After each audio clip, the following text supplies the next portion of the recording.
अस्सलाम वालेकुम dear students. आज की वीडियो के अंदर मैं आप लोगों के साथ पास्ट पेपर के एमसीक्यूज डिस्कस करने लगा हूँ शॉर्ट ट्रिक के साथ, फिजिक्स और मैथ के। ये बहुत इंपॉर्टेंट एमसीक्यूज हैं, रिपीटेड एमसीक्यूज हैं, नस्ट एनईटी के एग्जाम के और यूईटी ई कैट एग्जाम के। तो सबसे पहले आप लोगों को ये एक फिजिक्स का क्वेश्चन नजर आ रहा है। बेसिकली हमने इसके अंदर वर्क डन कैलकुलेट करना है और ये ओरिजिनल एमसीक्यूज है जो नस्ट एनईटी में आ चुका है।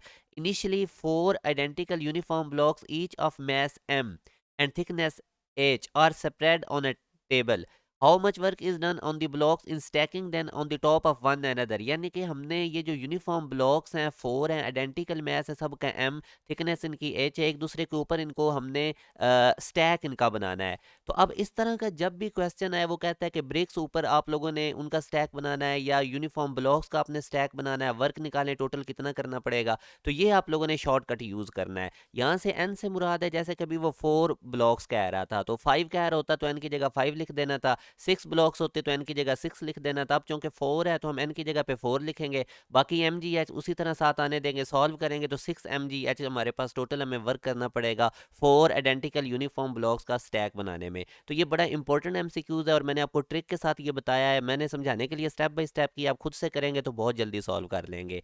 अच्छा, एक और क्वेश्चन डिस्कस करते हैं। ये भी आप पास्ट पेपर का क्वेश्चन है जो यूईटी ई कैट में आ चुका है। इसमें बेसिकली अब हमें वो कह रहा है कि आप लोग वर्क कैलकुलेट करें, वर्क हम लोगों ने निकालना है। तो वर्क के लिए अब आप लोग देख सकते हैं कि हमारे पास बेसिकली अब हमें पता है कि हमने पढ़ा हुआ है चैप्टर नंबर 4 के अंदर के जो 4 डिस्प्लेसमेंट का ग्राफ का एरिया होता है वो वर्क बताता है। अब इस पहले रेक्टेंगल को आप देखें तो बेसिकली हमारे पास इसकी लेंथ 1 है, 1 से 2 तक इसकी लेंथ 1 है और ऊपर को इसकी आप विड्थ भी देख सकते हैं 10 है। तो इसका अगर मैं एरिया कैलकुलेट करूंगा तो 10 न्यूटन मीटर इसका वर्क आ जाएगा। सिमिलरली ये दूसरा ब्लॉक जो आपको नजर आ रहा है तो ये भी अब इसका भी आप चेक कर सकते हैं कि इसकी लेंथ हमारे पास 1 है और इसकी विड्थ -10 है। तो इसका -10 हमारे पास आ जाएगा। तो ये 10 और -10 ये दोनों तो एक दूसरे को कैंसिल कर देंगे एरियाज। और अब ये आप देख सकते हैं कि यहाँ पे हमारे पास 3 से 4 तक लेंथ टोटल 1 है और एरिया हमारे पास और हाइट यानी विड्थ हमारे पास इसकी 10 है। तो यूं अगर मैं टोटल वर्क निकालूंगा इन तीनों जो मेरे पास रेक्टेंगल है इनका, अगर मैं एरिया कैलकुलेट करूंगा तो पहले का 10 आ जाएगा, दूसरे का -10 और तीसरे का फिर 10। तो अब मैं अगर इनको देखूं तो ये 10 -10 कट जाएगा तो 10 जूल मेरे पास आंसर आ जाएगा। अब एक और क्वेश्चन हम देखते हैं, ये बहुत ज़्यादा इंपॉर्टेंट है। इस कैटेगरी के क्वेश्चंस डिफरेंट वे से आते रहते हैं, यूईटी के अंदर तो काफ़ी दफ़ा आते हैं, नस्ट के अंदर भी आए हुए हैं। तो मैं अब आप लोगों को ट्रिक बताने लगा हूँ कि ये इंक्रीज़ इन काइनेटिक एनर्जी और इंक्रीज़ इन मोमेंटम इनके आपस में क्या क्या रिलेशन हो सकते हैं। ये शॉर्टकट आपने याद रखना है। जब भी आपने percentage increase in kinetic energy निकालना और percentage increase in momentum given हो तो इस फार्मूला को यूज़ करना है। ये शॉर्टकट है।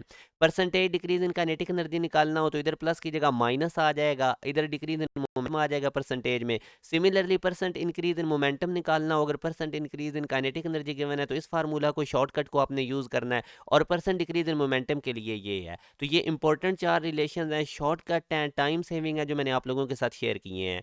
अब आप लोग इस क्वेश्चन में देखें कि आपको वो कह रहा था कि इंक्रीज इन काइनेटिक एनर्जी आपको गिवन है और आप लोगों से वो इंक्रीज इन मोमेंटम पूछ रहा है। तो इंक्रीज इन मोमेंटम का अभी मैंने आप लोगों के सामने ये फार्मूला लिखा था, परसेंट इंक्रीज इन मोमेंटम है। ये वाला फार्मूला यूज करेंगे। यहाँ पे percent increase in kinetic energy की आप लोग वैल्यूज पुट करें। ये 21% था तो परसेंट हटा के नीचे 100 आ जाएगा।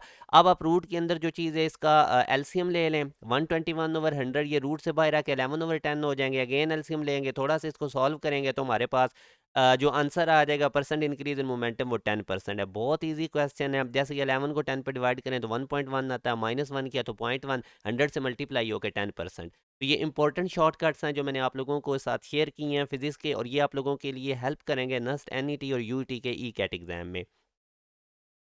अब मैं आप लोगों के साथ मैथ के एक दो चीज़ें डिस्कस कर लेता हूँ। ये अब एक बड़ा रिपीटेड क्वेश्चन है जो कि काफ़ी दफ़ा यूटी वगैरह में भी आता रहा है। तो इसमें वो कहता है T3 यानी थर्ड टर्म 4m हमारे पास और फिफ्थ टर्म 8 है एपी की, और हमसे पूरा पूछ रहा है कि 50th टर्म क्या होगी अरिथमेटिक प्रोग्रेशन की।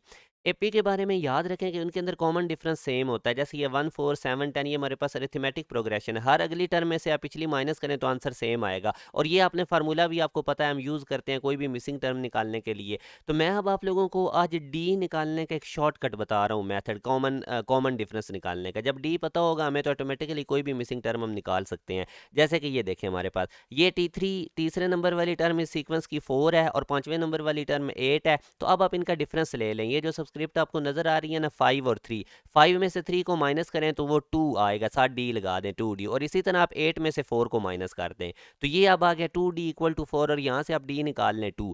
आप लोग ऐसे भी कर सकते थे कि इस थ्री में से ये जो T3 वाला थ्री है, इस थ्री में से ये नीचे वाला 5 माइनस करें तो -2 आना था, साथ डी लगा दें, और फिर इसी तरह 4 में से 8 को माइनस करते तो -4 आ जाना था, तब भी D2 आना था। अब आप लोगों ने निकालनी है T50 50th टर्म। तो आप अगर T5 को यूज़ कर रहे हैं तो साथ 45D ऐड कर दें, 45 और 5 ये हमारे पास 50 हो जाएगा। तो अब आप देखें D आपको पता है, T5 भी आपको पता है कि हमारे T5 8 गिवन है, सिंपल वैल्यूज़ प्लग इन करेंगे तो आंसर 98 आ जाएगा, 50th टर्म हमारे पास 98 है।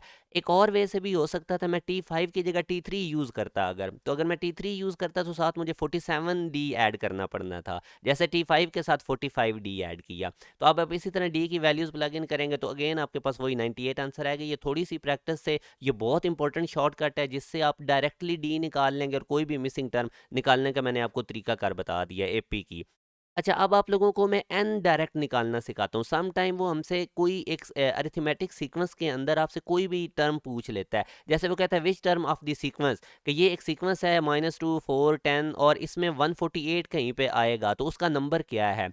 तो एक तो तरीकाकार यही है कि आप वो पहले डी निकालें, वो फार्मूला कन्वेंशनल मेथड लगाएं, टाइम कंज्यूमिंग है, वो 2-3 एमसीक्यूज का टाइम लग जाएगा।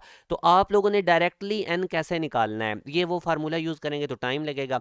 तो डायरेक्टली एन निकालने का ये फार्मूला है, आप जिस टर्म की वो बात कर रहा है उसमें से पहली टर्म को माइनस कर दें। अब 148 का वो हमसे पूछ रहा था कि ये किस नंबर पे आती है, उसमें से फर्स्ट टर्म जो -2 है इसको माइनस कर दें, और नीचे आप लोगों ने डिवाइड कर देना कॉमन डिफरेंस से। अब कॉमन डिफरेंस कैसे निकालते हैं, हर अगली टर्म में से पिछली माइनस करें तो कॉमन डिफरेंस आ जाएगा। जैसे मैं 10 में से 4 माइनस करूँ 6, या 4 में से माइनस इंटू -2 कर दूँ तब भी 6 आता है, और कॉमन डिफरेंस से डिवाइड करके जो भी आंसर आएगा उसमें +1 कर दें, तो ये 26 नंबर पे 148 वाली टर्म आएगी। तो ये बहुत इंपॉर्टेंट, मैंने आप लोगों के साथ रिपीटेड एमसीक्यूज डिस्कस किए हैं नस्ट के और यूईटी के, और ये ट्रिक्स भी आप लोगों ने याद रखने हैं। इसके अलावा जो बच्चे भी इंडिविजुअली प्रिपरेशन करना चाहते हैं, नस्ट में जाना चाहते हैं, यूईटी के अंदर जाना चाहते हैं, और उनकी अभी तक प्रिपरेशन नहीं है, तो हमने एक ऑनलाइन सेशन स्टार्ट किया हुआ है। ये दिए गए कॉन्टैक्ट नंबर पर आप रब्ता करके तमाम डिटेल ले सकते हैं। बड़ा कंप्रीहेंसिव ये हमारा सेशन है, इसके अंदर आप लोगों को बिल्कुल रेलेवेंट प्रिपरेशन करवाई जाएगी, पास्ट पेपर के एमसीक्यूज के थ्रू प्रैक्टिस करवाई जाएगी, और कम वक्त में आप लोगों की मैक्सिमम प्रिपरेशन हो जाएगी। तो जो बच्चे भी नस्ट और यूईटी में जाना चाहते हैं वो ये ज़रूर सेशन ज्वाइन करें, उनको ये हाईली रिकमेंडेड है। अपना ख्याल रखिएगा। अल्लाह हाफिज़।